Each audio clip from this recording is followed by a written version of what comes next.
Bonjour, bienvenue à ce deuxième tutoriel sur le ferraille pas à pas des éléments de béton armé.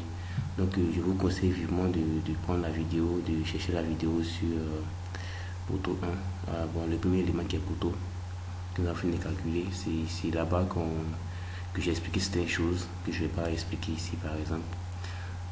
Voilà, désolé. Donc on va créer rapidement, je dis on allait travailler d'abord sur la semelle. Voilà. Donc pour faire une semelle, il faut aller dans fondation, on fait clic droit. Voilà. Donc comment créer ces différents étages, j'ai déjà expliqué ça. C'est l'étage au fait qu'on crée. Voilà, donc il faut aller sur celui-là, créer semelle. Alors nous avons par défaut semelle 1. Par exemple, sur le plan de coffrage, très souvent on met les semelles S1, S2. Donc s'il s'agit d'une semelle S1, vous allez venir là et vous allez faire par exemple, on clique une fois, voilà, comme on sait le faire sur Word, sur Microsoft, pardon. Comment modifier un nom sans faire clic droit, éditer, renommer. On clique une fois sur le nom, deuxième fois et ça passe. Donc on met semelle S1 tout simplement. Semelle S1, semelle voilà, S1. C'est bon. Là on va faire entrer ce gars facilite la tâche. Voilà, semelle S1. Donc voilà, mon clavier a un seul problème. Ok. Donc première étape, comme nous l'avons dit dans la première vidéo. C'est là. Donc première étape, c'est la modélisation de l'élément béton armé. Donc on va modéliser rapidement. Modéliser, ici il s'agit au niveau de la semelle, on n'a rien changé. Ça ne va rien changer. C'est après avoir renseigné tout que on voit les dimensions. Voilà. Pas les dimensionnement ici. Je préfère ça. On va s'en mêler. Voilà, ça va passer au fait. Donc là on va mettre 0 parce que moi ça la mousse me gêne. Ça c'est mon cas. Je vais fixer d'ailleurs. Parce que je connais ce gars, il risque de me forcer ça, de me forcer la main. Et donc on a une photo de voilà 20, 30. Donc là on met 20, là on va mettre 30 tout simplement. C'est bon, voilà. Je pense que c'est bon. Voilà, donc je vais vous expliquer rapidement ce qui se passe ici. C'est quoi ça? Ça, ce sont les différents photos. Si nous avons deux photos sur une semaine, nous allons cliquer sur ça et renseigner tout ce que j'ai fait là. On va donner la section des poteaux et puis donner la distance entre les poteaux. On vient sur flux. Donc on va cocher sous poteau, mais ça par défaut c'est ça qui est d'accord.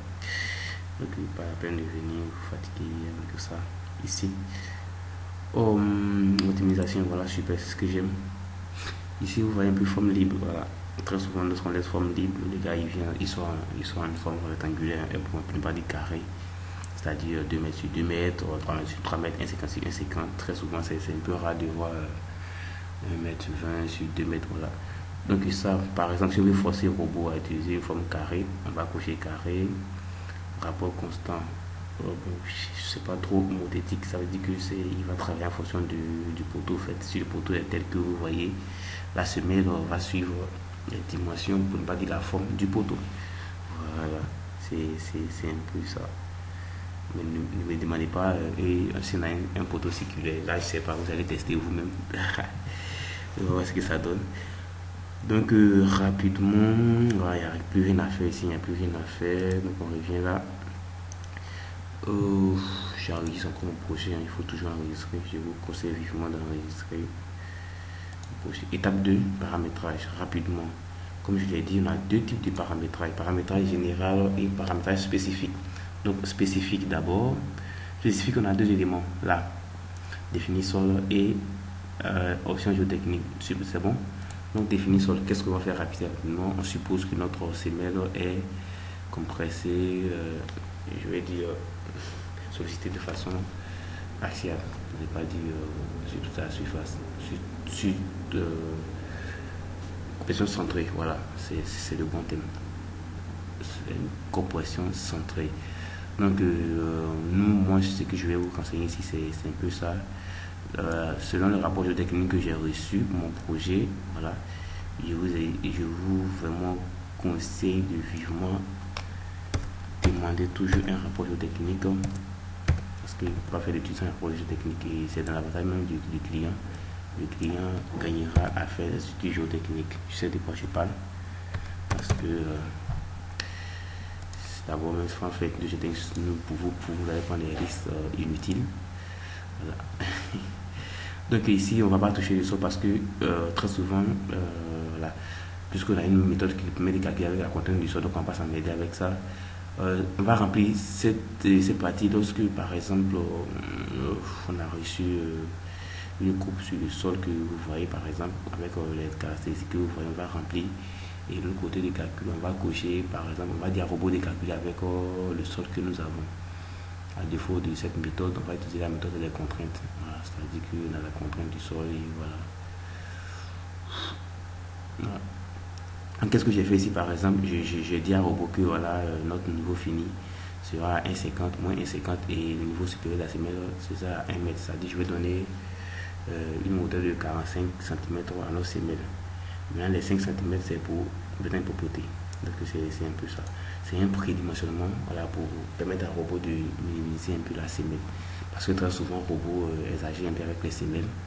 Donc il faut donner une surface, une zone à utiliser et à défaut de... Voilà. Donc on a fait appliquer, vous voyez un peu ce que ça fait. Donc on fait... Vous avez, mon numéro c'est 77 47 24 56. Si vous avez des soucis, c'est mon numéro WhatsApp. Contactez-moi, je vais vous expliquer en profondeur toutes ces choses-là. Parce que c'est mon quotidien en fait. Voilà. Donc rapidement, on vient là, contrainte, voilà. Là on peut tout laisser parce que ce que j'ai dit premièrement, tout ce que vous voyez là, une fois qu'on a déjà choisi les paramétrages par défaut là, je vous ai demandé de vraiment chercher la vidéo, hein, la première vidéo sur les poteaux, parce que là-bas nous avons défini tous ces paramétrages, pardon. Voilà, donc c'est selon la norme que vous voyez la DTU que nous avons ça, glissement, renversement, voilà. Donc on laisse. Donc là, voilà ce que j'ai dit.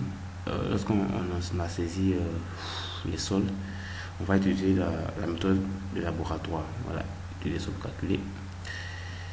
Maintenant, nous, on va utiliser la pressométrique des contraintes. Voilà, c'est bon. Donc, on va prendre ELS. Hein, c'est bon. Dans tous les cas, ELS, ELU, tout, il y a une relation qui les lie. Je pense bien qu'il y a un coefficient de 1 tiers bon, de ELU à la contrainte admissible. En tout cas, il y a les coefficients et on peut le tester même ici. Si vous avez la valeur à l'ELS, si vous saisissez la valeur,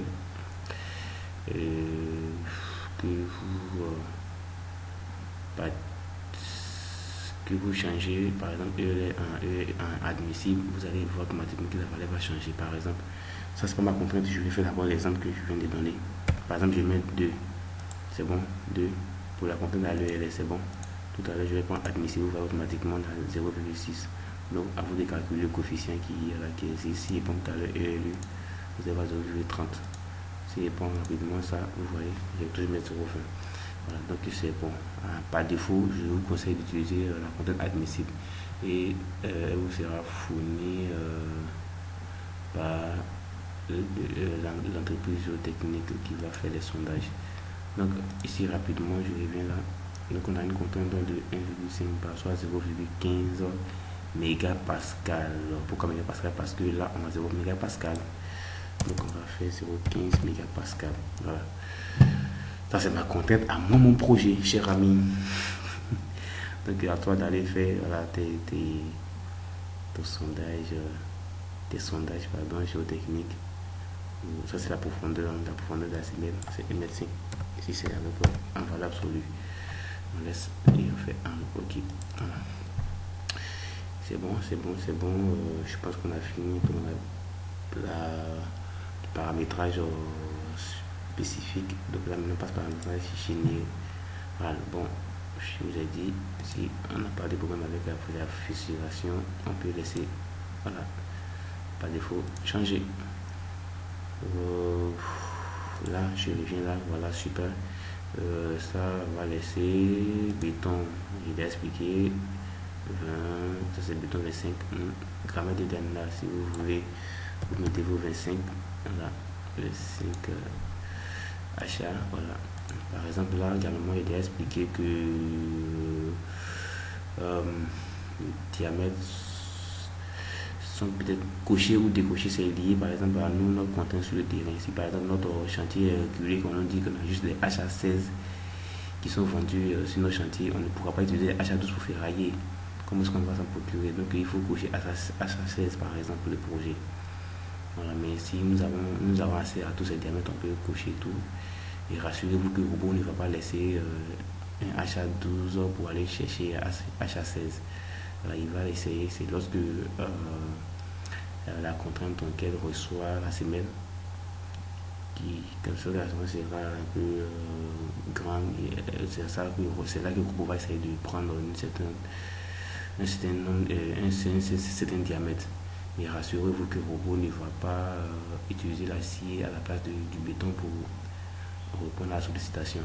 Donc, forcément, il reste un niveau d'acier. Le robot va vous dire que voilà, cher ami, allez-y, voilà, mais parce que là, le taux d'acier est vraiment supérieur au taux selon la norme que moi j'utilise. Voilà, c'est bon. Donc, donc voilà, moi je vais travailler avec les HA12. HA12, on paye bien HA12. HA12, HA14, on va laisser, à ce côté, on va laisser ça. On va laisser. Pourquoi on laisse? Parce que le poteau que nous allons mettre sur la semelle va utiliser HA6 et on aura encore les HA12. Bon, on préfère laisser soyez sans crainte. Voilà. Donc on va faire un essai sous. Par exemple, si notre ferraille, on veut garder ça pour un autre projet, on va lui donner un nom, voilà, et enregistrer. Pour que demain, j'aime utiliser mon thème d'aimer, pour que par exemple pour un projet à venir, voilà, je ne viens plus à paramétrer encore. Et là, il faut, voilà. Donc une fois qu'on a réussi, voilà, on aura ça très souvent.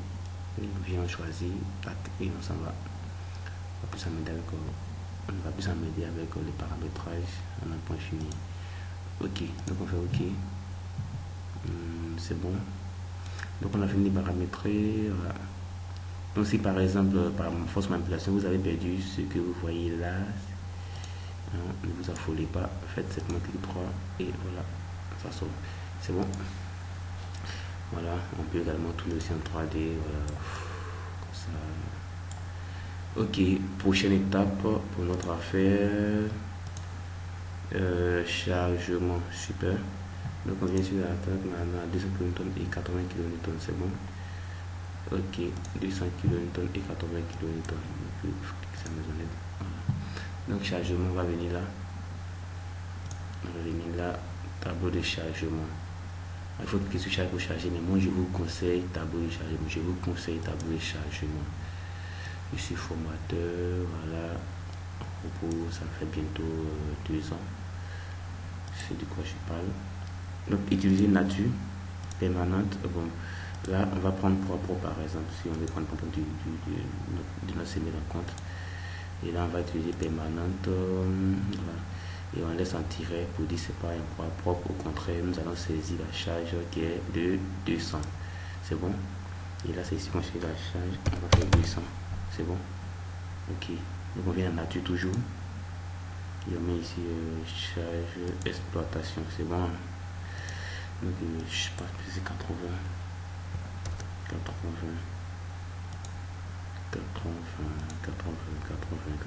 C'est bon. Ok. Donc je pense bien qu'on a chargé notre affaire. Prochaine étape c'est quoi? Calcul. Ok. On va calculer tout simplement. J'enregistre mon affaire. Et j'ai fait calculer. Donc cette fois-ci je ne vais pas cocher. Je vais expliquer dans la vidéo 1. j'ai pas coché. Donc voilà ça. Donc rassurez-vous que vous avez 1,35, 1,5, voilà. Et je vous ai dit, on peut faire maintenant, parfait, si on a fini, et faire dimension, par exemple, si on veut voir la dimension, on voit qu'on a estimé de 1,5 sur 1,5. Hein? Voilà, donc on va essayer de demander le ferraillage. Donc vous voyez ce que nous avons là. Voilà, c'est ici que je vais vous coacher. C'est vraiment important. J'ai oublié un aspect, je crois bien. On va venir là. J'ai oublié cet aspect. On devait juste paramétrer, on a oublié. Donc on va corriger, c'est vraiment important. C'est vrai que nous avons vu là, ça me permet de corriger. Donc vous voyez un peu là. Vous voyez un peu l'acier qui vient et qui est courbé. C'est ce qu'on a vu sur le plan d'exécution. Donc nous on va choisir ça. C'est bon. Voilà. Et acier en attente. Le ferraille de poteau, on a vu 4 aciers, c'est ça? 4 HA12. Donc on va prendre 4 HA12. Voilà, 4 encadrés, on va dire oui. Combien? 3. Bon, 3, ok, c'est bon. Maintenant ici, voilà, il faut décocher les crochets. C'est seulement pour la semelle qu'il faut décocher, je vous conseille. Parce que là, on aura un ferraillage sans crochet. Parce que là, le robot va cocher si c'est nécessaire. Mais après calcul, le robot ne va pas cocher. Et rassurez-vous que si vous envoyez un plan d'exécution sans les crochets à quelqu'un, il va vous regarder avec un... Voilà, donc vous comprenez. Hein. Donc on va décocher ça. Ça veut dire là on force le robot à mettre des crochets sur les aciers, les semelles. Ok, donc c'est bon, c'est bon. Donc ici c'est l'espacement, voilà, 10, ça me suffit, c'est bon, automatique. Donc on va enregistrer sous par exemple, pour ne pas, par exemple, le ferraille qu'on a fait là, pour ne pas perdre le ferrage, le paramétrage, pour ne pas venir répondre après. Donc moi j'ai déjà fait, donc c'est juste pour vous montrer. Par exemple, on va un peu sur le 1, ça c'est moi voilà. C'est mon paramétrage. Donc on fait OK et on va recalculer. Et quand c'est comme ça, il faut cocher générer dessin pour voir ce que ça donne. C'est bon. Voilà. Vous voyez un peu, c'est bon maintenant, c'est bon. Moi je suis pas encore satisfait. Voilà. Quelqu'un me suit, je ne suis pas encore satisfait. Pourquoi je dis ça? À cause des éléments qui sont là. Donc je reviens là, je viens en 3D et je fais ça. Et je supprime tout simplement. Et robot, alors rassurez-vous, hein, robot c'est là pour toujours nous contrôler. Hein. On ne peut pas faire de bêtises. Donc le robot va me dire aucun problème. Donc je dis ok merci robot. Je viens là encore, si je demande un copain d'exécution, vous allez voir avec moi, il y a toujours des éléments, c'est ça, donc on revient là, on va cliquer là-dessus, bon, je vais en faire en même temps, on va supprimer, on vient là, et là encore, on supprime, voilà, et vous allez voir ce que ça donne maintenant, vous voyez un peu, je pense que voilà, ça avec ça, voilà. C'est un peu, c'est acceptable. À défaut, voilà, vous voyez un peu fondation que nous avons mis là, vous voyez un peu le rôle, fondation, voilà. C'est un peu ça, sinon on a la voie étage, ou bien soit niveau standard, voilà. Donc c'est un peu ça, donc ici, là, on peut mettre ce qu'on veut, par exemple, voilà, sous-sol, je sais pas. Donc vous voyez un peu, c'est ce que je vais vous donner. Donc pour nos amis de PDF, faites CTRL-P, voilà, et vous imprimez directement. N'oubliez pas de mettre votre nom, voilà.